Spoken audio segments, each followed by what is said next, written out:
So guys, we almost have arrived at work. I have booked in the car this morning for a drive battery automatic capacity measurement with my local Mitsubishi dealer. It was a long fight with Mitsubishi to get this done. A lot of emails back and forward with Mitsubishi Australia. You have to be very persistent with these emails to get somewhere. I have complained about the car for a while now with Mitsubishi, and they usually send you a standard email response back explaining what degradation in a battery means, where it comes from, how it occurs, what it does, and why it is happening. Which has nothing to do with the initial statement they made on their website of the 20% loss of capacity during the lifetime of the vehicle, and me being down to 76.6% now. Today is September 11, which is a date probably not the best to bring the car into a workshop. I hope they can get this done correctly. I don't think they have ever done it here. I've sent another email to Mitsubishi and said, look, the car is booked in for the 11th of September and please assist these guys to get this done, because yeah. Okay, before we bring in the car, I just want to check some other stats of the car. So the kilometers are 72,970 kilometers. We are at 29.1 ampere hours and 76.6% state of charge. The AC/DC accumulated charging capacity is 5,910 ampere hours, and the usage is 15,060 ampere hours. So far, these are the stats we have before we bring the car in. There's the odometer again. And that's why I didn't fully charge the car this morning. I knew they do the DP cam this morning, or their start today, and they need an empty battery anyway. So I've driven it down to one blue bar, 1 kilometer left. That's where the Ford and Mitsubishi sign is, over there at the corner. I will go there in a minute and drop off the car over there. Before I forget, I need to take out my OBD adapter, so I stop the dog now. I thought about taking out the OBD adapter for a while, and then I said, I'm sure I will forget, but now here it is. I can tell you what, the iCar Pro OBD2 diagnostic interface Bluetooth 4.0, exceptional. Best one I ever had. It's the second one, as you know, but this one works every time. I haven't unplugged it since I plugged it in 4 weeks ago, and I can listen to my podcast at the same time. Works all the time. Okay, this goes into my pocket here so I don't forget. Okay, let's go to the dealership and see if we can talk to the foreman over there and explain what's actually happening. And I need to explain how to charge the car, because they have never done it.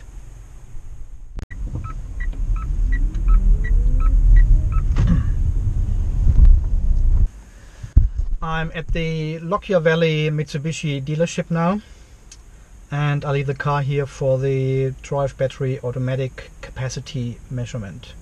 Okay, let's go in.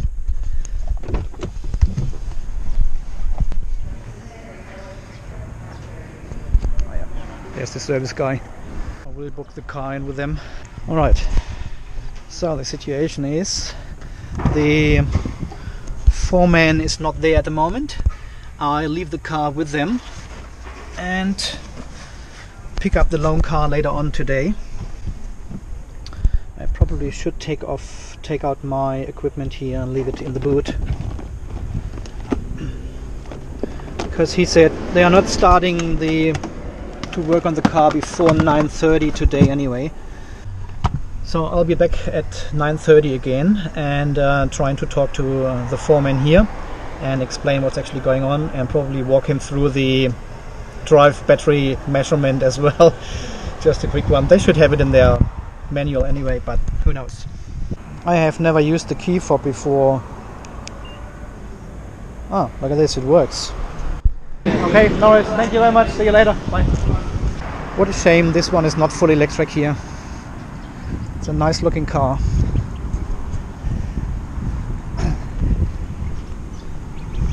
I tell you what, somehow I've got a bad feeling about all this stuff. I think the whole situation,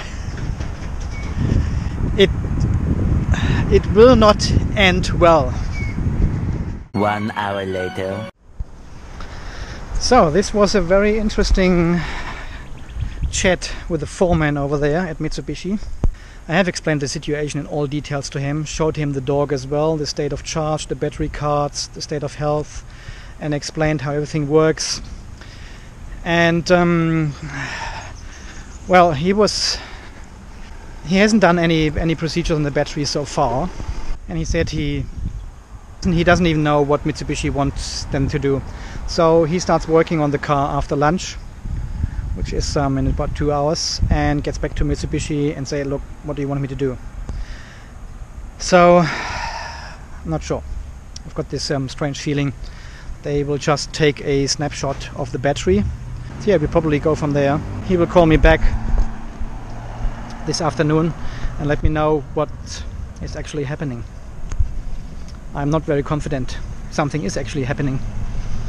So I explained also to him what the difference between the BMU reset, the DB cam and the cell smoothing is, which he wasn't aware of it, but that's no surprise. I mean, if they don't deal with this kind of actions all the time, you wouldn't have an idea.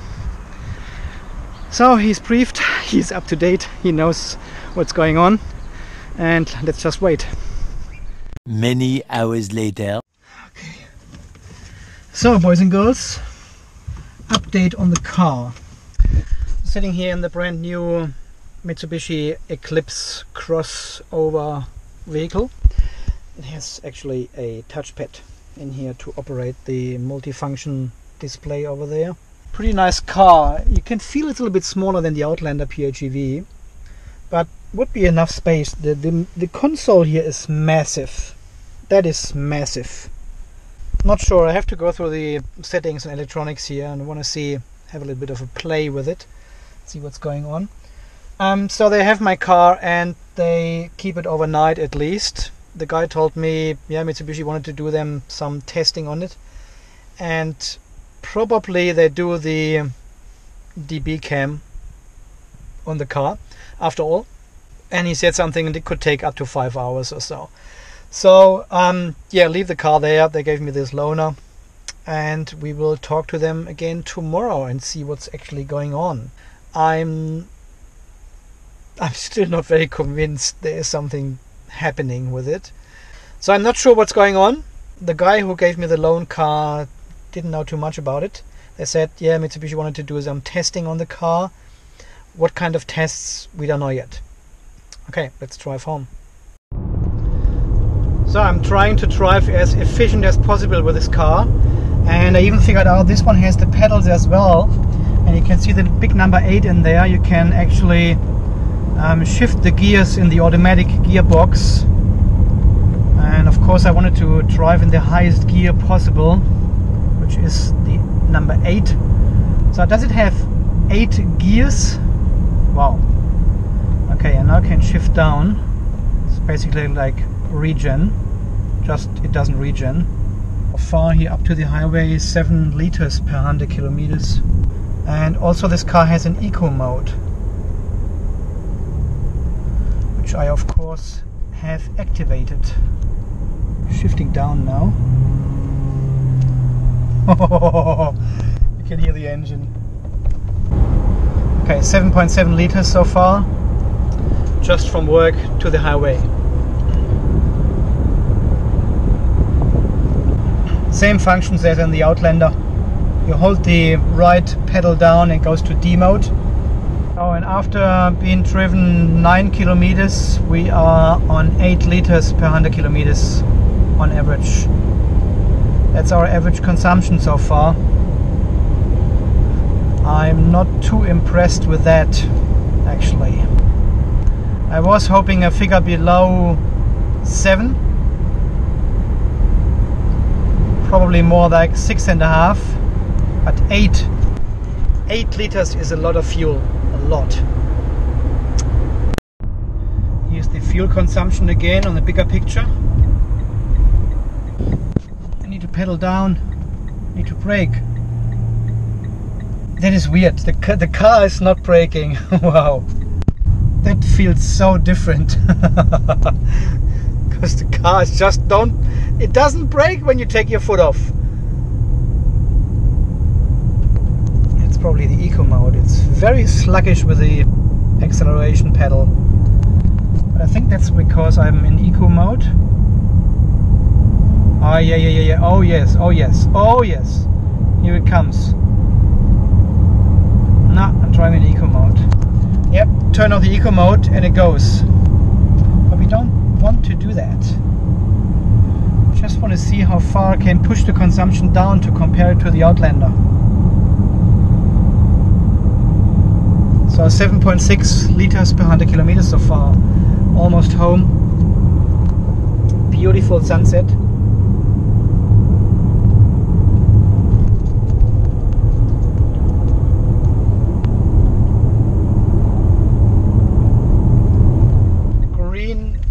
Green driving score, 5-star. I guess the car has never been driven like this before. That's interesting. The Eco button in the Eclipse here does exactly the same as in the Outlander.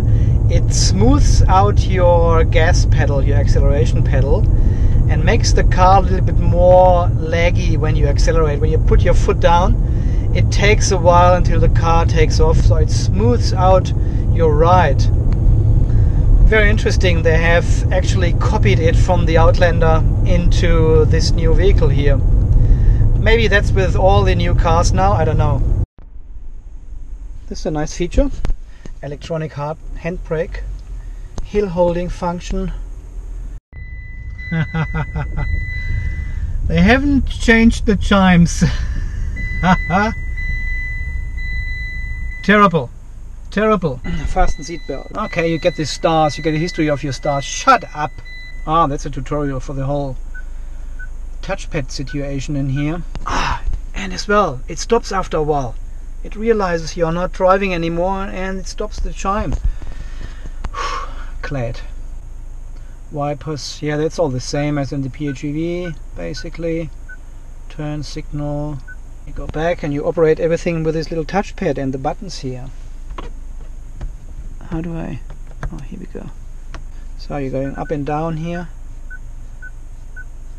And then you press the whole thingy down to actually select. But yeah, let's don't. So 7.7 liters.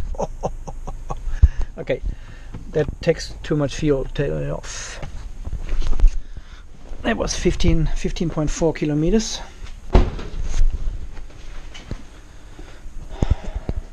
Well, that's the beast. Has even front parking sensors. Well, there's not too much I can do. No charging tonight. Okay, that is smaller than in the Outlander, of course, but it would still suit my needs. Someone put this one in the wrong way in here. It's flapping around. There's probably more storage underneath here. Oh no! Oh, it has a spare tire. I forgot cars have spare tires. Yes. So overall, it's very wide. It looks wider than the Outlander because it's not as high. Probably. Okay. Eclipse Cross. Yeah, it's a shame. Oh, look at this. They've hidden the wiper under the spoiler here. Wow, how do you clean this? That is right. Oh well, it's not a bad car, but unfortunately not electric. But thank you, Lockyer Valley Mitsubishi, for lending me this car. That is very kind. Thank you.